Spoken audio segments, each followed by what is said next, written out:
బుందేల్ అనే గ్రామంలో రత్నసేన్ అనేటువంటి రాజు ఉండేవాడు. ఆ రాజుకి లక్ష్మీదేవి అనే ఒక కూతురు ఉండేది. ఆమెకి చాలా అహంకారం. రాజు తన యొక్క అహంకారాన్ని ఎలా తగ్గించాలి ఎప్పుడూ ఆలోచిస్తూ బాధపడుతూ ఉండేవాడు. పెళ్లి చేస్తేనైనా మారుతుందేమో అని తనకి పెళ్లి చేయాలి అని అనుకుంటాడు. నువ్వు కావాలని పాడిస్తావు కదా? లేదమ్మా, నేను పాడేయలేదు, చేయి జారింది. లేదు, నువ్వు కావాలనే పాడిస్తావు. ఇప్పుడే నిన్ను ఈ పనిలోంచి తీసేస్తున్నాను. వెంటనే వెళ్ళిపో ఇక్కడి నుంచి. అమ్మా, నన్ను క్షమించండి అమ్మా. వెంటనే ఇక్కడి నుంచి వెళ్ళిపో. నువ్వు వెళ్ళమ్మా. వీళ్ళతో ఎలా మాట్లాడకూడదమ్మా. ఇంకెలా మాట్లాడాను నాన్నగారు? ఒక్క పని కూడా సరిగా చేయట్లేదు. రేపు నిన్ను చూసుకోవడానికి వివాహితులు వస్తున్నారు.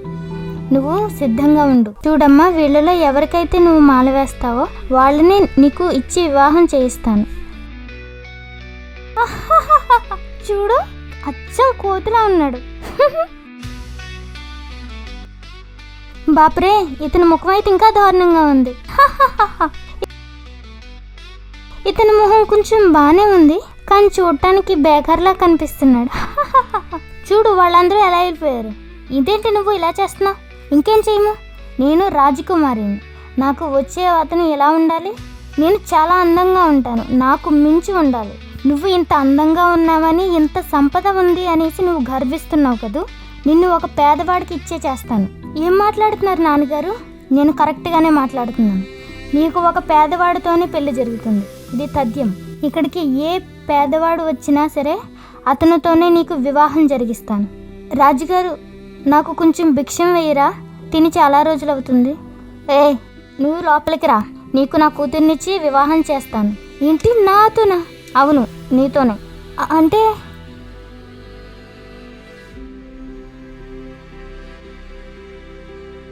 నువ్వు నీ భార్యను తీసుకుని నీ ఇంటికి వెళ్ళు. అంటే నేనెక్కడికి వెళ్ళను? ఇది నీ ఇల్లు కాదు. మీ ఇంటికి వెళ్ళండి. వెళ్ళు, నీ భర్తతో వెళ్ళు. వెళ్ళండి. అమ్మా, కాళ్ళు కాలుతున్నాయి. నేనేం చేయను, నేనేమీ చేయలేను. నా వద్ద బండి కూడా లేదు. నీ దగ్గర ఏమీ లేనప్పుడు నన్ను ఎందుకు చేసుకున్నావు? ఏమైనా నిన్ను పెళ్లి చేసుకోవడానికి వచ్చానా? భిక్షం కోసం వచ్చాను, కానీ నాకు వివాహం చేశారే. సరే, ఇది చెప్పు, మనం ఎప్పుడు వెళ్తాం? దగ్గరకు వచ్చేసాం. ఒక 4 గంటల్లో వెళ్తాం. బాపరే, ఇంకా 4 గంటలా? ఇదే నీ ఇల్లు? నా స్థానం గది కూడా దీనికంటే పెద్దగా ఉంటుంది. కిలుగా ఉంది. భోజనం పెట్టు. ఇదేంటి, ఇదే భోజనం? నాన్నగారు, నాకు ఎందుకు ఇతన్ని ఇచ్చి చేశారు? నేను పేదవాడిని, నా వద్ద ఇలాంటి భోజనమే ఉంటుంది. మరి వేళ నీకు మంచి భోజనమే కావాలి అంటే మనం పని చేయవలసి ఉంటుంది. చేస్తాను.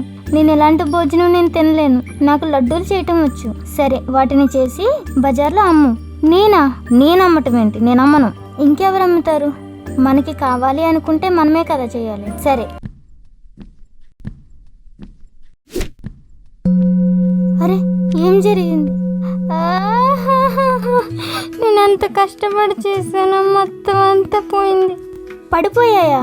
అయ్యయ్యో, ఇంకేం చేస్తాం? రేపు పట్టుకెళ్దు కానీ.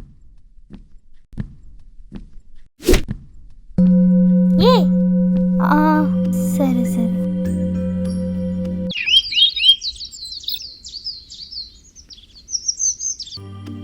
అబ్బా, ఇవి చాలా టేస్టీగా ఉన్నాయి. ఇవ్వి, నాకు ఒక 10 లడ్డూలు ఇవ్వి.